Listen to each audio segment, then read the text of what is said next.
decided that I was going to draw today, and I want to take y'all on a journey with me. And also, I need some practice being in front of the camera because y'all already know how yesterday went down. So I wanted to draw Jeezy and now his new fiance, Janie, or Janie. I don't know how to pronounce her name, but she's the one from The Real. So I wanted to draw them today in celebration of their new engagement, and also to share some like love and positivity right now because it's a lot going on. I don't even know what's going on, but I know it's a lot going on. So if y'all ready, let's get started. These are the materials you will need: a pencil, a micron pen, a eraser, Prismacolor markers, Prismacolor color pencils, and Sharpies to do your highlighting. So you guys, how I start off drawing my illustrations, I normally grab a croquis with a straightforward pose. I don't like any of the like extra like posy croquis that they have online and stuff. So this is the one that I use clearly. I use it a lot and test different shades of color and stuff on here. But I normally start off with the croquis. So since I'm doing a woman and a male, y'all don't laugh because he's covered in ink and marker. But I use the male croquis and the female croquis to do this illustration for Jeezy and Janie. So with that being said, I lay one down and I figure out where I want them to be positioned. So once I find out where I want them positioned, I put them there, and I put a regular sheet of paper, you know, like copy paper, just to show you all. But I normally use my sketchbook, but so you can see how the croquis is supposed to look underneath. So I use the copy paper and I place it on top of the croquis, and then I can see the outline of the body so I can trace on top of it. So once I do that, I just go ahead and start tracing on top of the croquis. If I have to move it, like to do certain poses that the model or the celebrity may be doing, I just slightly move and adjust the croquis as I'm going, and I do the same for the male mannequin as well. Okay guys, I just finished the illustration for Jeezy and Janie, and I'm about to go in with my black pen. I ran out of ink in my micron pen, so if you don't have a micron pen, it's okay. You can either use a fine point Sharpie pen, that works too, or just like a bold ink pen, that works as well. So either or, as long as it's black. So what I'm going to do now is just going to outline the sketch. Once I'm done outlining the sketch, I will take my eraser and erase the pencil mark, so it will just have the black outline. And after that, I will go in with rendering and add in color.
Y'all, this is the final product. I am pretty happy with it. It came out decent. I am my biggest critic, y'all, so I really critique myself a lot, but I'm actually happy with this one. I guess because it didn't require a lot of colors and all of that. The main colors was just black and white. So as you can see with his suit, I just went in with the shading to make it a little 3D look, make it look like it's fitted onto his body.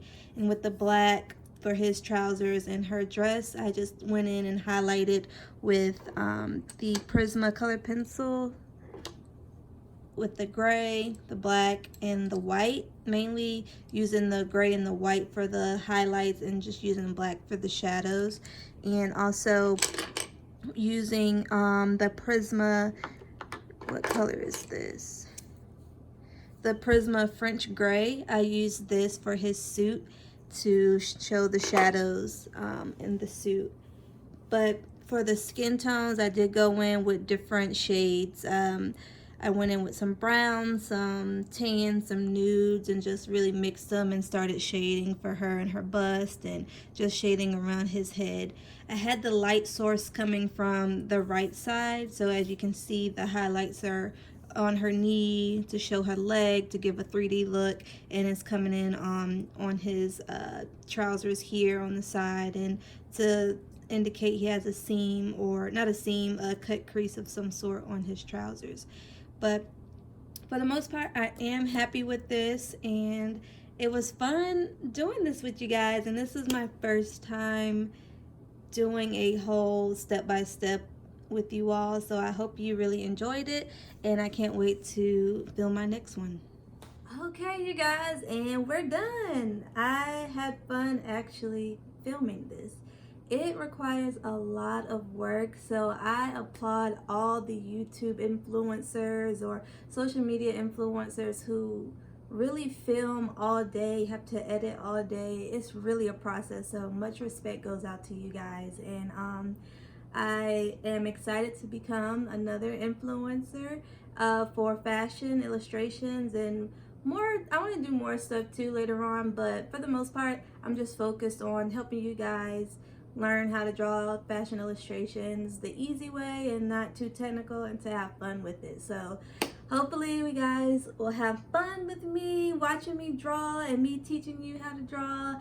I'm not a teacher or anything, so don't be expecting like any, I don't know, like too many technical terms, because I am not going to do that. Like, this is supposed to be fun and light, so that's what I want it to be, and I just want you guys to enjoy it. And I have to get used to being in front of the camera, so y'all help me help you, help me help you. But this was fun, you guys, and I hope you guys like my illustration of Jeezy and his new fiance. I want to get her name right. I want to get her name right so bad. I think it's Janie. I feel like it's Jeannie, but we're just gonna go with that. So all right, guys, that's it, and tune in next time for another illustration. I might do like a blogger, fashion blogger, or I might do another celebrity, or I just might do somebody random. So just be on the lookout for that, and I have more to come, and I'm so excited to share it with you guys. Thank you so much.